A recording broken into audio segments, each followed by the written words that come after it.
At, Okay mga kaibigan, kanina po inaward na yung mga premyo para sa ating Batang PBA.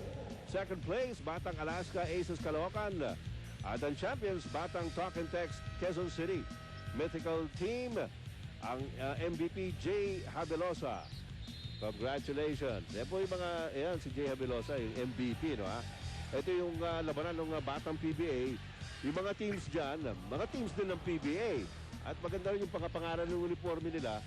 Yung pangalan ng mga player ng yung mga tunay na PBA players. Kaya nakakatuwa eh. Here's Dixon. Oh! Swatted away by Chris Alexander. Here comes J.J. Helterbrand. Helterbrand pulls up. Dinabas kay Billy Mamaril. Balik ulit kay Helterbrand. Binigay kay Billy Mamaril. Right in front of the basket. A while ago, I mentioned na itong mga big man ng Barangay Ginebra has been the question mark. But in today's game, nakatulong itong si Billy Mamaril at si Eric Meng. Dixon against Mamaril. There's the double team by Kadiwa. Out to Dumaunahan. Dumaunahan inside. Nakita niya si Alexander. Teka, sabi niya, tama ba ito ginagawa dito? And Alexander picks it up, gets it over to Helterbrand. Helterbrand slices through. Wala. Alexander gets the offensive board. Gets it back to Helterbrand. Oh, nabitawan. Here comes Copeland. Copeland, hinabol ni Junti Valenzuela, and he gives up the foul to prevent the easy two. And Junti now has 2 personal fouls.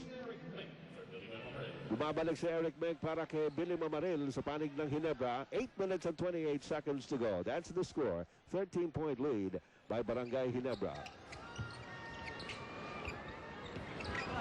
Dixon, laban kay Eric Meng.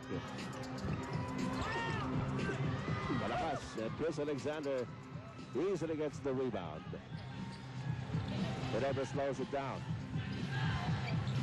Junti Valenzuela to Chris Alexander to Mark Kagiwa.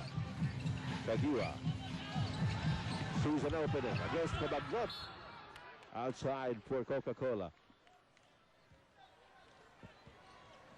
Although itong Barangay Ginebra still enjoying that 13-point lead, things have slowed down for both teams scoring-wise last couple of minutes.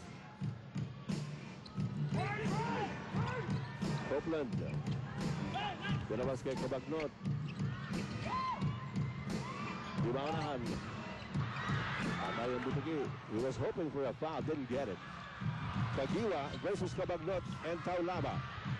And the ball goes out of bounds and it's saved with... Teka muna. Ano ba tawag? Yes, it will be Ginebra ball. Samantala, Ron J. Buenafe comes back in para sa Coca-Cola. Papalitan si Alex Kabagnot. Ronald Tubid is also in for J.J. Helterbrand. Napapansin natin, ito si J.J. Helterbrand. He's, tinitipid talaga yung mga minuto niya. Pag humahabol yung Coca-Cola, kailan siya bumabalik. You know, and that's the time na he quells that rally. Chris Alexander draws the foul on an awkward shot from Jason Dixon. And the foul according to Jason Dixon. His third 17 foul on the Tigers. 2 shots coming up para kay Chris Alexander. Alexander hasn't scored a bundle, but he has been a mighty presence inside the paint para sa Barangay Ginebra, both on offense and defense. You see his numbers there, but yung malaki doon yung 4-shot blocks. Malaki yun. Yung 4-shot blocks na yun, yun yung, syempre, yun yung natapik niya. But the number of times that he has made people change their mind about going to the lane, yun, hindi natin mabibilang yun.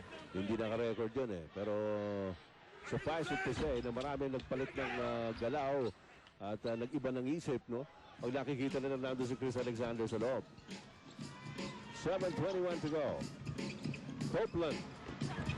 Medyo nagiging desperado yata ito sa Copeland dahil si Ronald Tubid para naka-trampoline na. And a couple of opportunities for Coca-Cola. 1 pass, 1 shot.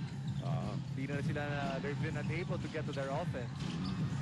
Medyo nag-aapura. Here's a turnover.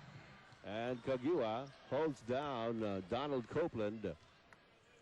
Second personal on Mike Kagiwa. Second. That's the 15th foul. Pang-limang team foul na yan ng Barangay Ginebra. Meron pa tayong 7:02 remaining in the game. Paulalan natin muli mga kaibigan sa ating second game. Maganda rin banggaan yun. Red Bull versus Pure Foods. Velasco's open. Yeah! The entries para kay Nick Velasco. More than 4 minutes itong Coca-Cola Tigers have been scoreless. And finally, they get an open shot courtesy of Nick Velasco. 15 points now delivered by Nick Velasco. Kagiwa against Buenafe. Kagiwa score. Grabe ang Barangay Ginebra. Ang bilis sumagot dun sa mga puntos ng Coca-Cola. That can be very frustrating for a team like Coca-Cola na naghahabol. Here's Velasco. Copeland against Alexander. Balik ulit kay Copeland. Tumira na sa labas. Yes! That's a long two from Donald Copeland.